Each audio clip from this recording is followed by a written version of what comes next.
Baik, kita baca jadwal hari ini adalah mestinya Daniel 3 kalau tidak salah ya. Ya.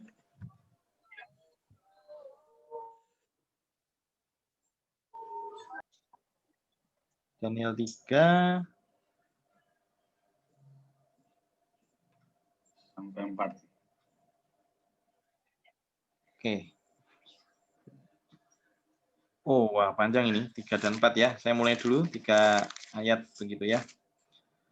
Raja Nebukadnezar membuat sebuah patung emas yang tingginya 60 hasta dan lebarnya 6 hasta yang didirikan di dataran Dura di wilayah Babel.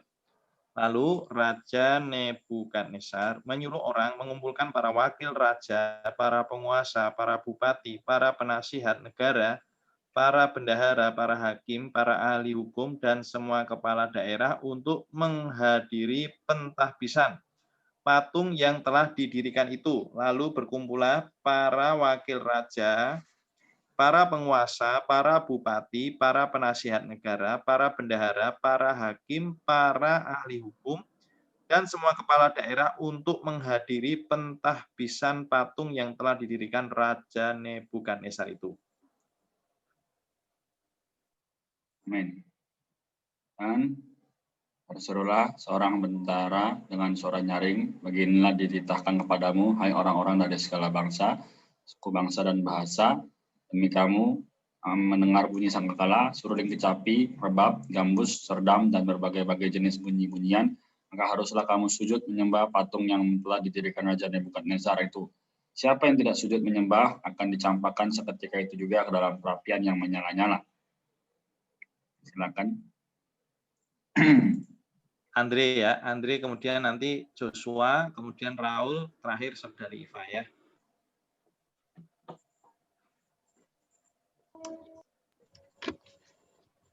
Sebentar. Ayat ke-7 berarti sekarang.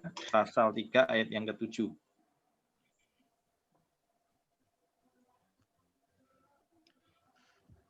Sebab itu, demi segala bangsa mendengar bunyi sangkakala, seruling, kecapi, rebab, gambus, dan berbagai-bagai jenis bunyi-bunyian. Maka sujudlah orang-orang dari segala bangsa, suku bangsa dan bahasa, dan menyembah patung emas yang telah didirikan Raja Nebukadnezar itu.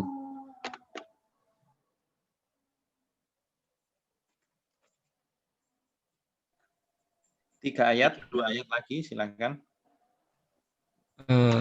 Pada waktu itu juga tampillah beberapa orang Kasdim menuduh orang Yahudi. Berkatalah mereka kepada Raja Nebukadnezar, ya Raja, kekallah hidup Tuanku. Tuanku Raja telah mengeluarkan titah bahwa setiap orang yang mendengar bunyi sangkakala, seruling, kecapi, rebab, gambus, serdam, dan berbagai jenis bunyi-bunyian harus sujud menyembah patung emas itu. Dan bahwa siapa yang tidak sujud menyembah akan dicampakkan ke dalam perapian yang menyala-nyala. Ada beberapa orang Yahudi yang kepada mereka telah Tuanku berikan pemerintahan atas wilayah Babel, yakni Sadrak, Mesak, dan Abednego.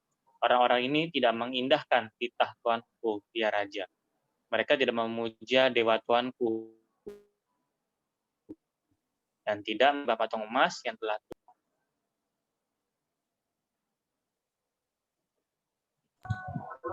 Saya ayat berapa kok? Ayat 13, Bro. 13 ya. Baik, ayat 13 sesudah itu Nebukadnezar memerintahkan dalam arahnya dan geramnya untuk membawa Sadrak, Mesak, dan Abednego menghadap. Setelah orang-orang itu dibawa menghadap raja, berkatalah Nebukadnezar kepada mereka, apakah benar, hai Sadrak, Mesak, dan Abednego, bahwa kamu tidak memuja dewaku dan tidak menyembah patung emas yang kudirikan itu? Sekarang jika kamu bersedia demi kamu mendengar bunyi sangkakala, seruling, kecapi, rebab, gambus, serdam, dan berbagai jenis bunyi-bunyian, sujudlah menyembah patung yang kubuat itu. Tetapi jika kamu tidak menyembah, kamu akan dicampakkan seketika itu juga ke dalam perapian yang menyala-nyala. Dan dewa manakah yang dapat melepaskan kamu dari dalam tanganku? Ayat 16. Lalu Sadrak, Mesak, dan Abednego menjawab Raja Nebukadnezar, tidak ada gunanya kami memberi jawab kepada Tuanku dalam hal ini. Jika Allah kami yang kami puja sanggup melepaskan kami, maka ia akan melepaskan kami dari perapian yang menyala-nyala itu dan dari dalam tanganmu, ya Raja. Ayat 18. Tetapi seandainya tidak, hendaklah tuanku mengetahui, ya Raja, bahwa kami tidak akan memuja dewa tuanku dan tidak akan menyembah patung emas yang tuanku dirikan itu. Maka meluaplah kegeraman Nebukadnezar, air mukanya berubah terhadap Sadrak, Mesak, dan Abednego. Lalu diperintahkannya supaya perapian itu dibuat 7 kali lebih panas dari biasa. Kepada beberapa orang yang sangat kuat dari tentaranya, dititahkannya untuk mengikat Sadrak, Mesak, dan Abednego dan mencampakkan mereka itu ke dalam perapian yang menyala-nyala itu. Lalu diikatlah ketiga orang itu dengan jubah, celana, topi, dan pakaian-pakaian mereka yang lain, dan dicampakkan ke dalam perapian yang menyala. Amin. Karena titah raja itu keras, dipanaskanlah perapian itu dengan luar biasa, sehingga nyala api itu membakar mati orang-orang yang mengangkat Sadrak, Mesak, dan Abednego itu ke atas. Tapi ketiga orang itu, yakni Sadrak, Mesak, dan Abednego, jatuh ke dalam perapian yang menyala-nyala itu dengan terikat. Kemudian terkejutlah Raja Nebukadnezar lalu bangun dengan segera. Katalah ia kepada para menterinya, bukankah 3 orang yang telah kita campakkan dengan terikat ke dalam api itu? Jawab mereka kepada Raja, benar ya Raja.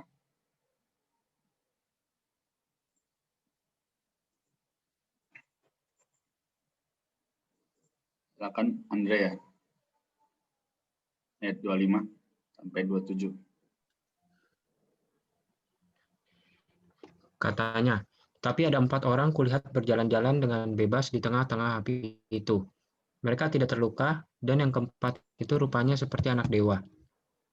Lalu Nebukadnezar mendekati pintu perapian yang bernyala-nyala itu. Berkatalah ia, Sadrak, Mesak, dan Abednego, hamba-hamba Allah yang Maha Tinggi, keluarlah dan datanglah kemari. Lalu keluarlah Sadrak, Mesak, dan Abednego dari api itu. Dan para wakil raja, para penguasa, para bupati, dan para menteri raja datang berkumpul. Mereka melihat bahwa tubuh orang-orang ini tidak mempan oleh api itu, bahwa rambut di kepala mereka tidak hangus, jubah mereka tidak berubah apa-apa, bahkan bau kebakaran pun tidak ada pada.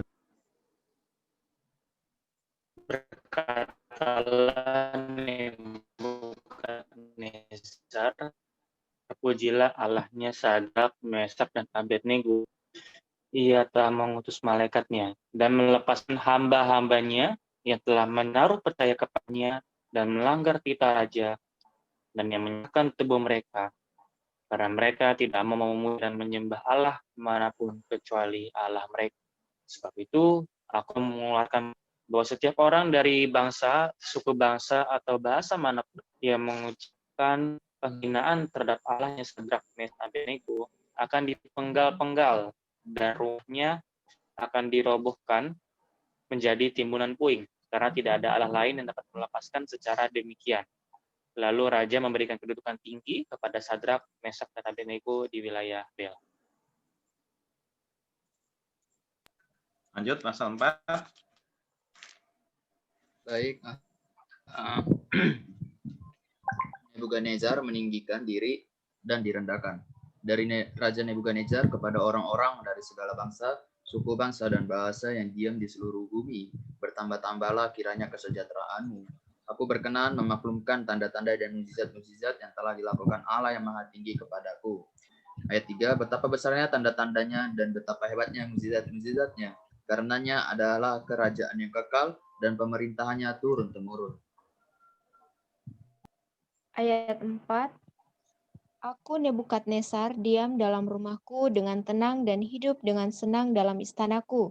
Lalu aku mendapat mimpi yang mengejutkan aku, dan hayalanku di tempat tidurku serta penglihatan-penglihatan yang kulihat menggelisahkan aku. Ayat 6. Maka aku mengeluarkan titah bahwa semua orang bijaksana di Babel harus dibawa menghadap aku, supaya mereka memberitahukan kepadaku makna mimpi itu. Kemudian orang-orang berilmu, ahli jampi, para kasdim, dan ahli nujum datang menghadap, dan aku menceritakan kepada mereka mimpi itu, tetapi mereka tidak dapat memberitahukan maknanya kepadaku. Pada akhirnya Daniel datang menghadap aku, yakni Daniel yang dinamai Belsasyar. menurut nama dewaku dan yang penuh dengan roh para dewa yang kudus. Lalu kuceritakan kepadanya mimpi itu. Hai Belshazzar, kepala orang-orang berilmu, aku tahu bahwa engkau penuh dengan roh para dewa yang kudus, dan bahwa tidak ada rahasia yang sukar bagimu. Sebab itu inilah riwayat penglihatan mimpi yang kudapat, maka ceritakanlah kepadaku maknanya. Amin. Adapun penglihatan yang kudapat di tempat tidurku itu, demikian. Di tengah-tengah bumi ada sebatang pohon yang sangat tinggi. Pohon itu bertambah besar dan kuat, tingginya sampai ke langit dan dapat dilihat sampai ke ujung seluruh bumi. Daun-daunnya indah, buahnya berlimpah-limpah, padanya ada makanan bagi semua yang hidup. Di bawahnya binatang-binatang di padang mencari tempat bernaung, dan di dahan-dahannya bersarang burung-burung di udara, dan segala makhluk mendapat makanan daripadanya. Kemudian dalam penglihatan yang kudapat di tempat tidurku, itu tampak seorang penjaga, seorang kudus turun dari langit. Dia berseru dengan nyaring, demikian katanya, tebanglah pohon itu dan potonglah dahan-dahannya, gugurkanlah daun-daunnya dan hamburkanlah buah-buahnya. Biarlah binatang-binatang lari dari bawahnya dan burung-burung dari dahan-dahannya. Tetapi biarkanlah tunggulnya tinggal di dalam tanah, terikat dengan rantai dari besi dan tembaga, di rumput muda di padang, biarlah ia dibasahi dengan embun dari langit, dan bersama-sama dengan binatang-binatang mendapat bagiannya dari rumput di bumi. Biarlah hati manusianya berubah, dan diberikan kepadanya hati binatang. Demikianlah berlaku atasnya sampai 7 masa berlalu. Titah ini adalah menurut putusan para penjaga, dan hal ini menurut perkataan orang-orang kudus, supaya orang-orang yang hidup tahu bahwa Yang Maha Tinggi berkuasa atas kerajaan manusia dan memberikannya kepada siapa yang dikehendakinya. Bahkan orang yang paling kecil sekalipun dapat diangkatnya untuk kedudukan itu. Itulah mimpi yang telah kudapat aku, Raja Nebukadnezar. Sekarang engkau, Belshazzar, katakanlah kepadaku maknanya. Sebab semua orang bijaksana dari kerajaanku tidak dapat memberitahukan maknanya kepadaku. Tetapi engkaulah yang sanggup, karena engkau penuh dengan roh para dewa yang kudus. Ayat 19, lalu berdirilah Daniel yang namanya Belshazzar. Tercengang beberapa saat, pikiran-pikirannya menggelisahkan dia. Berkatalah Raja, Belshazzar, janganlah mimpi dan maknanya itu menggelisahkan engkau. Belshazzar menjawab, Tuanku, biarlah mimpi itu tertimpa atas musuh Tuanku, dan maknanya atas seteru Tuanku. Pohon yang Tuanku lihat itu yang bertambah besar dan kuat, yang tingginya sampai ke langit, dan yang terlihat sampai ke seluruh bumi, yang daun-daunnya indah dan buah-buahnya berlimpah-limpah, dan padanya ada makanan bagi semua yang hidup, yang di bawahnya ada binatang-binatang di padang, dan di dahan-dahannya bersarang burung-burung di udara. Daniel pasal 4 ayat 22. Tuankulah itu ya Raja, Tuanku yang telah bertambah besar dan kuat, yang kebesarannya bertambah sampai ke langit, dan yang kekuasaannya sampai ke ujung bumi. Ayat 23. Tentang yang Tuanku Raja lihat, yakni seorang penjaga, seorang kudus yang turun dari langit sambil berkata, tebanglah pohon ini dan binasakanlah dia, tetapi biarkanlah tunggulnya ada di dalam tanah, terikat dengan rantai dari besi dan tembaga, di rumput muda di padang, dan biarlah ia dibasahi dengan embun dari langit, dan mendapat bagiannya bersama-sama dengan binatang-binatang di padang, hingga sudah berlaku yang demikian atasnya sampai 7 masa berlalu. 24. Inilah maknanya, ya Raja, dan inilah putusan yang Maha Tinggi mengenai Tuanku Raja. Tuanku akan Oke, Yunika. Yunika silakan. Ayat 25, Tuanku akan dihalau dari antara manusia dan tempat tinggal Tuanku akan ada di antara binatang-binatang di padang. Kepada Tuanku akan diberikan makanan, rumput, seperti kepada lembu, dan Tuanku akan dibasahi dengan embun dari langit. Dan demikianlah akan berlaku atas Tuanku sampai 7 masa berlalu. Hingga Tuanku mengakui bahwa Yang Maha Tinggi berkuasa atas kerajaan manusia dan memberikannya kepada siapa yang dikehendakinya. Yang dikatakan tentang membiarkan tunggul pohon itu berarti kerajaan Tuanku akan kembali, Tuanku. Tuanku pegang segera sesudah Tuanku mengakui bahwa sorgalah yang mempunyai kekuasaan. Ayat 27.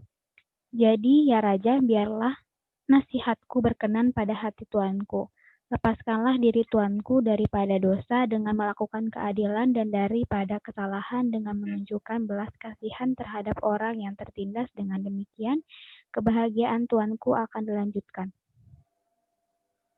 Semua itu terjadi atas Raja Nebukadnezar, sebab setelah lewat 12 bulan ketika ia sedang berjalan-jalan di atas istana Raja Babel, berkatalah Raja, bukankah itu Babel yang besar itu, yang dengan kekuatan kuasaku dan untuk kemuliaan kebesaranku setelah kubangun menjadi kota kerajaan.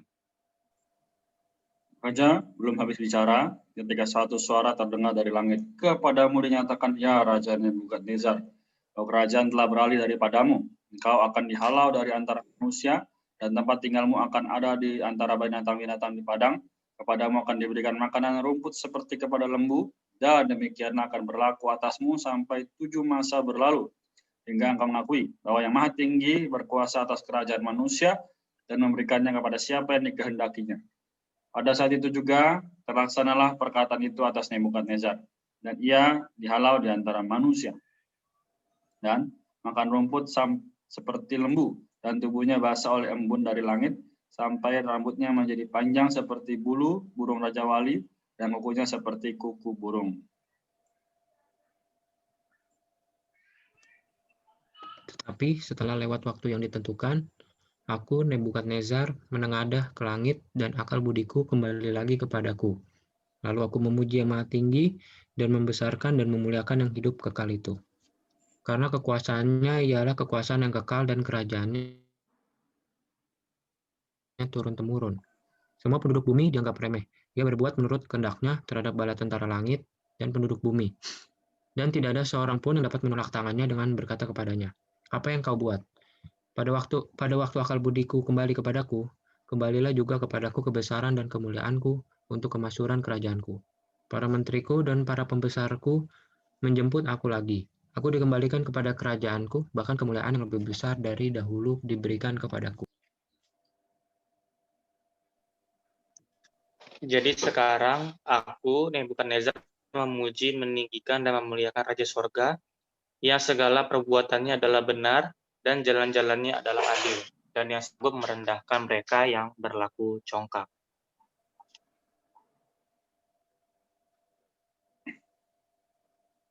Oke, kita lanjut dulu ya. Lanjut ke perjanjian barunya ya. Yudas. Satu kitab ini selesai. Lanjut, silahkan. Yudas 1 ayat 1 ya. Oke. Dari Yudas, hamba Yesus Kristus, dan saudara Yakobus kepada mereka yang terpanggil, yang dikasihi dalam Allah Bapa, dan yang dipelihara untuk Yesus Kristus. Rahmat, damai sejahtera, dan kasih kiranya melimpahi kamu. Hukuman atas guru-guru palsu. Ayat 3, saudara-saudaraku yang kekasih, sementara aku bersungguh-sungguh berusaha menulis kepada kamu tentang keselamatan kita bersama. Aku merasa terdorong untuk menulis ini kepada kamu dan menasihati kamu, supaya kamu tetap berjuang untuk mempertahankan iman yang telah disampaikan kepada orang-orang kudus. Sebab ternyata ada orang tertentu yang telah masuk menyelusup di tengah-tengah kamu, yaitu orang-orang yang telah lama ditentukan untuk dihukum. Mereka adalah orang-orang yang fasik, yang menyalahgunakan kasih karunia Allah kita untuk melampiaskan hawa nafsu mereka, dan yang menyangkal satu-satunya penguasa dan Tuhan kita Yesus Kristus. Ayat 5, tetapi sekalipun kamu telah mengetahui semuanya itu dan tidak meragukannya lagi, aku ingin mengingatkan kamu bahwa memang Tuhan menyelamatkan umatnya dari tanah Mesir, namun sekali lagi membinasakan mereka yang tidak percaya. Ayat 6, dan bahwa ia menahan malaikat-malaikat yang tidak taat pada batas-batas kekuasaan mereka, tetapi yang meninggalkan tempat kediaman mereka dengan belenggu abadi di dalam dunia kekelaman, sampai penghakiman pada hari besar. Sama seperti Sodom dan Gomora dan kota-kota sekitarnya yang dengan cara yang sama melakukan percabulan dan mengejar kepuasan-kepuasan yang tak wajar, telah menanggung siksaan api kekal sebagai peringatan kepada semua orang. Ayat 8, namun demikian, orang-orang yang bermimpi-mimpian ini juga mencemarkan tubuh mereka dan menghina kekuasaan Allah serta menghujat semua yang mulia di sorga. Ayat 9, tetapi penghulu malaikat Mikael ketika dalam suatu perselisihan bertengkar dengan iblis mengenai mayat Musa, tidak berani menghakimi iblis itu dengan kata-kata hujatan, tetapi berkata, kiranya Tuhan menghardik engkau. Akan tetapi mereka menghujat segala sesuatu yang tidak mereka ketahui dan justru apa yang mereka ketahui dengan nalurinya seperti binatang yang tidak berakal, itulah yang mengakibatkan kebinasaan mereka. Ayat 11, celakalah mereka karena mereka mengikuti jalan yang ditempuh Kain dan karena mereka oleh sebab upah menceburkan diri ke dalam kesesatan Bileam dan mereka binasa karena kedurhakaan seperti Korah. Mereka inilah noda dalam perjamuan kasih-Mu, di mana mereka tidak malu-malu melahap dan hanya mementingkan dirinya sendiri. Mereka bagaikan awan yang tak berair, yang berlalu tertiup angin. Mereka bagaikan pohon-pohon yang dalam musim gugur tidak menghasilkan buah, pohon-pohon yang terbantun dengan akar-akarnya dan yang mati sama sekali. Mereka bagaikan ombak laut yang ganas, yang membuihkan keaiban mereka sendiri. Mereka bagaikan bagaikan bintang-bintang yang baginya telah tersedia tempat di dunia kekelaman untuk selama-lamanya. Amin. Juga tentang mereka, Henok, keturunan ketujuh dari Adam yang telah bernubuat katanya, sungguhnya Tuhan datang dengan beribu-ribu orang kudusnya, hendak menghakimi semua orang dan menjatuhkan hukuman atas orang-orang fasik karena semua besar perbuatan fasik yang mereka lakukan dan karena semua kata-kata nista yang diucapkan orang-orang berdosa yang fasik itu terhadap Tuhan. Mereka itu orang-orang yang menggerutu dan mengeluh tentang nasibnya, hidup menuruti hawa nafsunya, tetapi mulut mereka mengeluarkan perkataan-perkataan yang bukan-bukan, dan mereka menjilat orang untuk mendapat keuntungan. 17. Tetapi kamu, saudara-saudaraku, yang kekasih, ingatlah akan apa yang dahulu telah dikatakan kepada kamu oleh rasul-rasul Tuhan kita Yesus Kristus. Sebab mereka telah mengatakan kepada kamu, menjelang akhir zaman akan tampil pengejek-pengejek yang akan hidup menurut hawa nafsu kefasikan mereka. Mereka adalah pemecah belah yang dikuasai hanya oleh keinginan-keinginan dunia ini dan yang hidup tanpa Roh Kudus. Akan tetapi kamu, saudara-saudaraku yang kekasih, bangunlah dirimu sendiri di paling suci dan Roh Allah dalam Roh Kudus. Peliharalah dirimu demikian dalam kasih Allah sambil menantikan rahmat Tuhan kita itu hidup kekal. Tunjukkanlah belas mereka.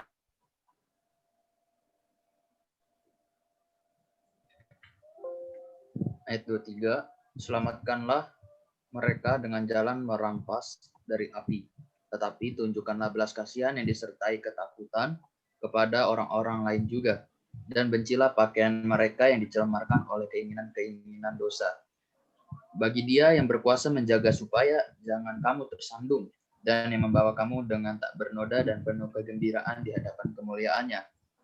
Ayat 25, Allah yang Esa, Juru Selamat kita oleh Yesus Kristus, Tuhan kita, bagi Dia adalah kemuliaan, kebesaran, kekuatan, dan kuasa sebelum segala abad, dan sekarang dan sampai selama-lamanya. Amin. Amin. Oke, mungkin karena kurang 4 menit, Kak Renat bisa langsung menyimpulkan saja ya. Ini karena panjang nih bacaan kita hari ini.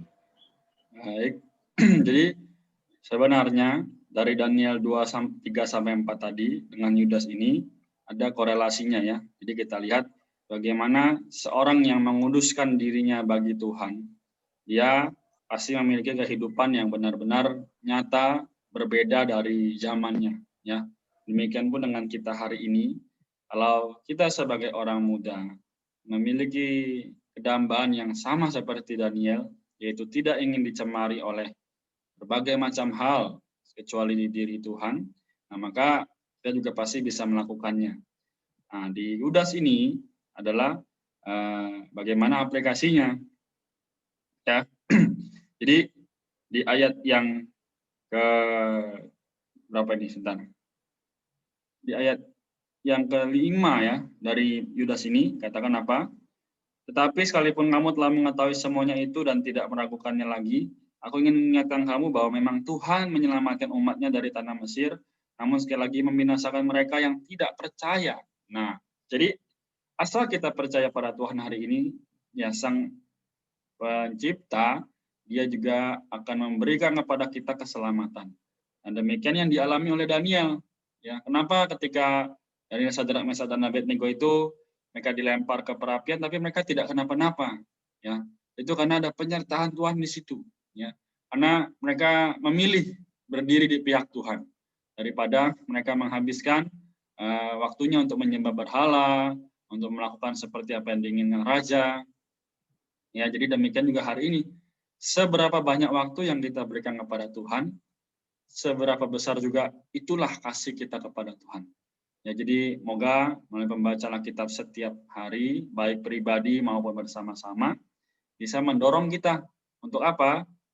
Tidak lagi mengikuti hawa nafsu kita, tapi mengikuti apa yang telah dikatakan kepada kita oleh rasul-rasul Tuhan kita, yaitu Yesus Kristus. Ya, ayat 17 itu ya, akan apa yang dahulu telah dikatakan. Dari dulu sudah dikatakan, sampai sekarang pun akan terus dikumandangkan melalui apa? Melalui firman-Nya. Di mana? Di Alkitab. Kalau kita nggak baca, maka kita nggak akan tahu. Gitu ya. Jadi puji Tuhan, sedemikian mungkin yang bisa disampaikan agar teman-teman semua mendapatkan.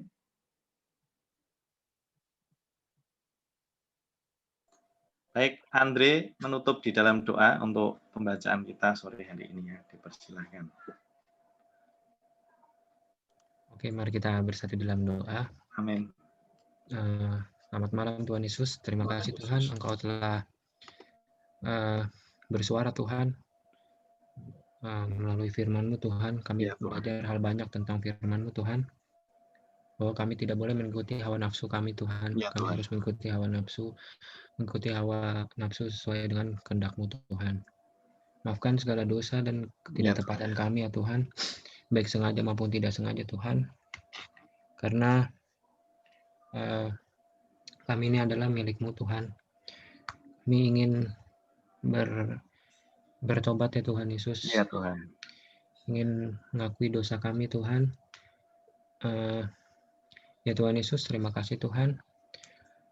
Agar firman-Mu yang telah diberikan pada hari ini Tuhan dapat menjadi pedoman dalam hidup kami, dalam berperilaku, baik dalam tingkah laku, ucapan, dan pikiran ya Tuhan. Semuanya Tuhan Yesus Kristus sesuai dengan kehendak-Mu Tuhan. Terima kasih Tuhan Yesus Kristus, di dalam nama-Mu Tuhan, kami sudah berdoa dan mengucap syukur. Haleluya, amin. Amin. Baik,